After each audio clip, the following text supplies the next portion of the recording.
Did you see what the Mets broadcasting trio of Gary Cohen, Ron Darling, and Keith Hernandez did? Baseball fans loved it. You will too. And you can also do the same thing. Let's take a look. This is a great video because this was such a special moment. And Gary, Keith, and Ron were fantastic. They could not have done better. And here's the interesting part about what I'm going to talk about. You can do exactly the same thing. Exactly the same thing. Right now, I could put you in the booth and you could do exactly what they did without any training, without any forewarning. I can take you right now and put you in and you would be able to accomplish the same thing. That's quite a tease, isn't it? So let's talk about it. We often talk about how to become a better sports fan and a better sports broadcaster. And what we do here is we try to help fans enjoy sports more and help sports broadcasters improve at their craft. So the date was June 1st, 2012. This is not something that just happened this week or this season even. June 1st, 2012. First, I'm going to tell you what happened. I'm going to tell you what was so great about what they did. And then I'm going to tell you how you can do the same thing too if you'd like. So June 1st, 2012. Any Mets fans out there? Any baseball fans? You may know this date. You may know what happened. Mets fans probably do. This was the day that the New York Mets had their first ever no-hitter by one of their pitchers. They had gone so long as a franchise. This was number one, their first no-hitter. Can you guess the pitcher that it was? Southpaw, Johan Santana. Johan Santana threw the first no-hitter in Mets history. June 1st, 2012. In fact, it's still the only solo no-hitter for the Mets. They also had a combined no-hitter 10 years later. But this was the first and only solo no-hitter in the Mets history. So what is it that happened that I'm going on and on about? Well, I was watching the ball game. Santana had this remarkable game, this remarkable stretch throughout the game. It was historic, obviously, all no-hitters are, but even more historic because it was the first ever for the New York Mets franchise. And so everyone was on the edge of their seats, whether you were watching it on TV as I was, or whether you were listening on the radio. And as Santana got that second out, the anticipation was building. Gary, Keith, and Ron were talking about it. They've discussed the storyline. Not only in this game, but games leading up to that. The Mets had never had a no-hitter. It was a big deal. It was a big story. Never a no-hitter. So he got two outs. Finally, when Johan Santana got that third out, Gary Cohen, Keith Hernandez, and Ron Darling put forth a masterful display. Masterful. Here's what they did. They said nothing. Nothing. And it was awesome. Awesome. They said not a word. In fact, I timed it with my phone. They said nothing for 64 seconds. 64 seconds. Think about that. Let's take a look, and I'm going to time. Do I have a timer on this watch? I don't think I do. 1 Mississippi, 2 Mississippi, 3 Mississippi, 4 Mississippi, 5 Mississippi. That's 5 seconds. So imagine taking that and doing that times 12 plus more. 64 seconds, they said nothing. And it was wonderful. So that's what they did.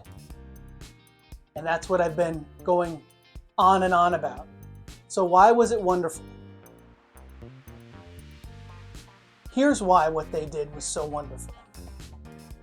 Whether you're a sports fan or a sports broadcaster or an aspiring sportscaster, you'll understand after I explain this.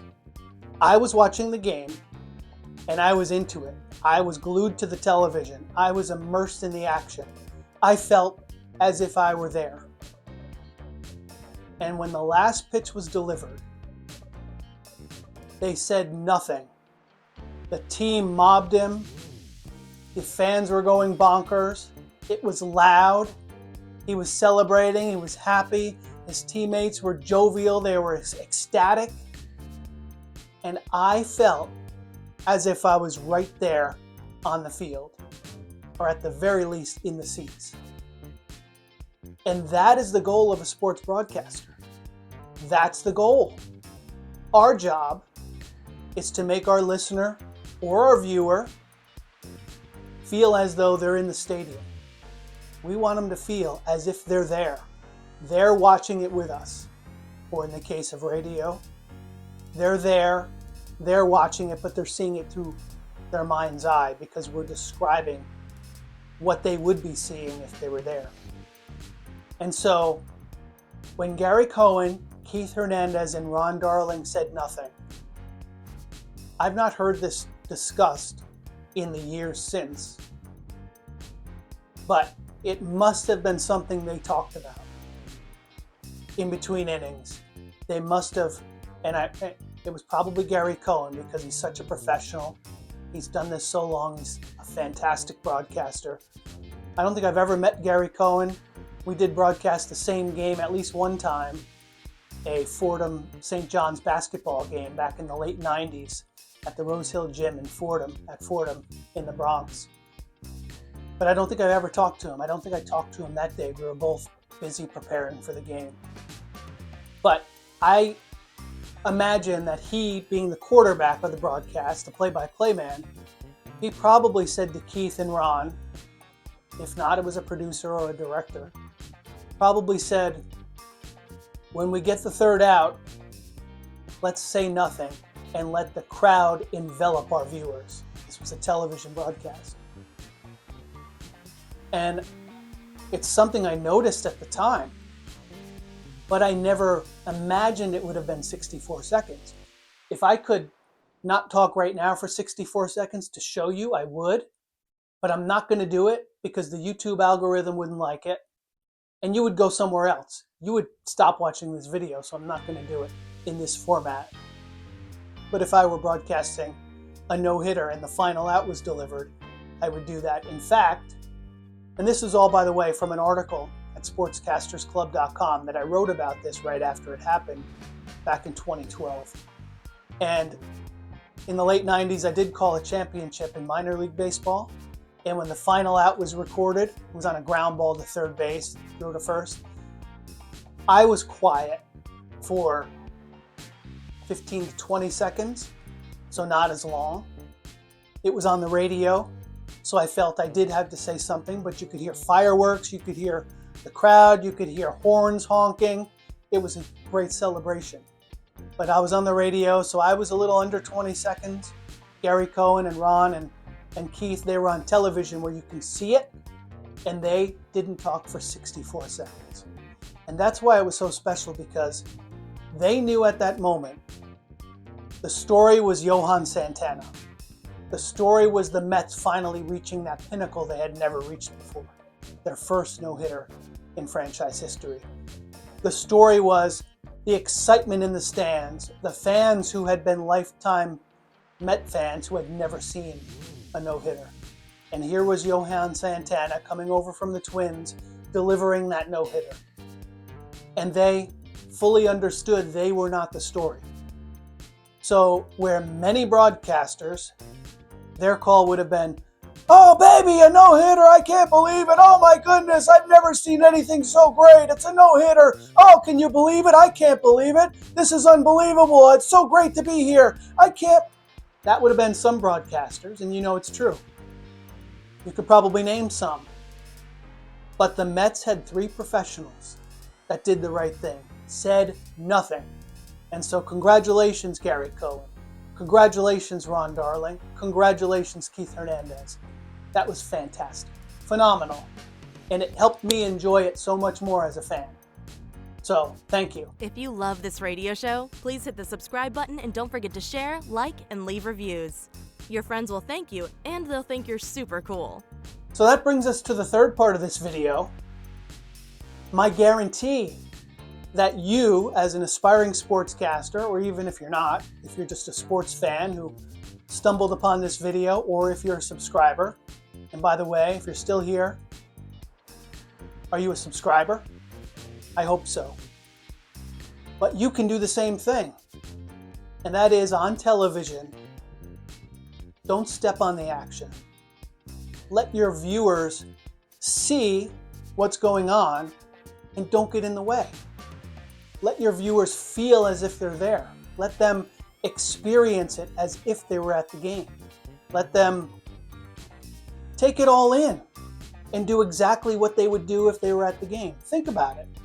If you were with a buddy at that game and you see this guy throw a no-hitter, would you be staring out and watching everything? Or would you be yap, yap, yap, yap, yap at your friend at that moment? Of course not. You'd be watching and taking it all in. So that's our job as a broadcaster, is to do the same. We don't want to yap, yap, yap, yap, yap when our buddy's attention is there and our viewer's attention is there. So that's why you can do the same thing. You can keep the attention there. Obviously, it goes back to our philosophy at Sportscasters Club that people are tuned into the game for the game. They're not tuned in for you, the broadcaster. So whatever we do during a broadcast, it's to enhance their enjoyment of the game. It's to identify players, point things out, set up the color and analyst to deliver some facts or entertainment or insight. But our job is never to get in the way of the action. We don't need to deliver a radio call on TV. We don't need all that flowery descriptive terminology that we need on radio because people can't see it. But on TV, they can see it. And we want them to see it, feel it, experience it. So, Gary Cohen, great job. Keith Hernandez, great job. Ron Darling, great job. I can imagine how difficult it must have been for them to stay silent and not insert themselves, as you would see with many across the baseball landscape and the broadcasting landscape. I'm sure many broadcasters would have wanted to have some crazy histrionic call so they would be on SportsCenter or they would be on the highlight shows.